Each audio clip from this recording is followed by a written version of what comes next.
And who can ever forget Mr. Kant when India led the presidency of the G20 for the first time, that descriptor appeared on all our screens, the Prime Minister of Bharat, Narendra Modi.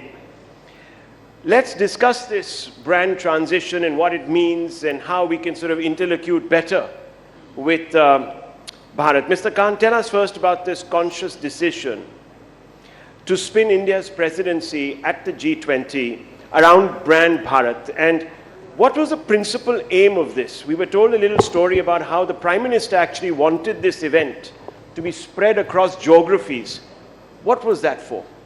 So, Rahul, first of all, when G20 is held, it's normally held in 1 or 2 cities. The Prime Minister's vision was that it should be a people's presidency. Take it to the people of India. Take it to every state of India. So we took it to 60 cities of India.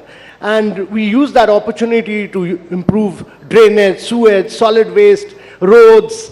We cleaned up the lakes, the backwaters. We really transformed India. And we also used that opportunity to spread local culture, one district, one product. We involved the people of those particular districts, of those particular schools, colleges. We made it a pan-India presidency. Let me ask you this. This is interesting because you're, of course, brand guru. You create brands.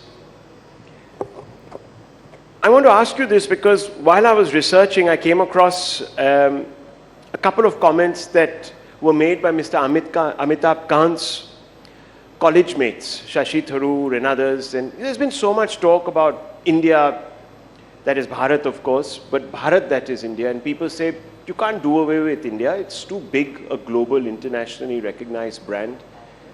What do you believe?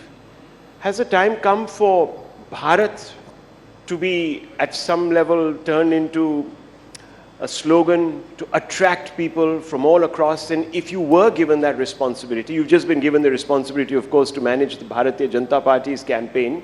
But if you were asked to evolve a campaign around Bharat, what were the ingredients? ये Bharatiya Janata party आपने कहा, इसका नाम Indian जनता party कैसा लगता है आपको?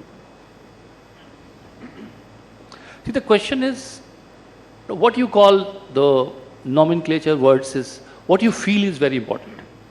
Deep down, what you feel. What is the country you feel about? What is the ethos you feel? What it evokes? It's not only semantics.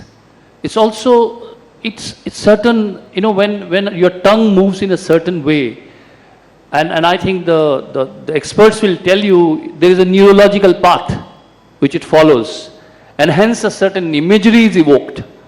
So when you pronounce Bharat, a different imagery is evoked. And I think that's very, very personal and important imagery for me. So for any cost, I would never give up Bharat as a name because it is deep down ingrained into what we believe the country is.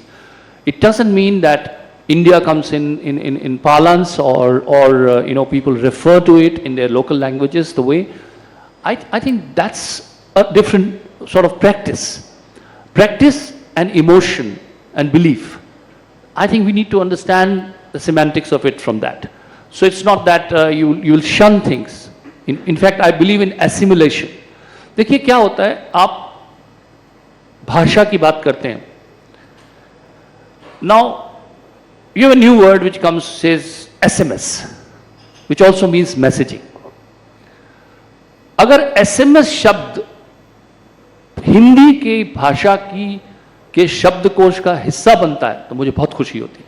Because अपनी बाहें आप फैला रहे हैं, अपना आकाश वृहत कर रहे हैं, you are making your sky larger. लेकिन वो SMS शब्द अगर संदेश शब्द की हत्या करके आता है तो मुझे प्रॉब्लम है.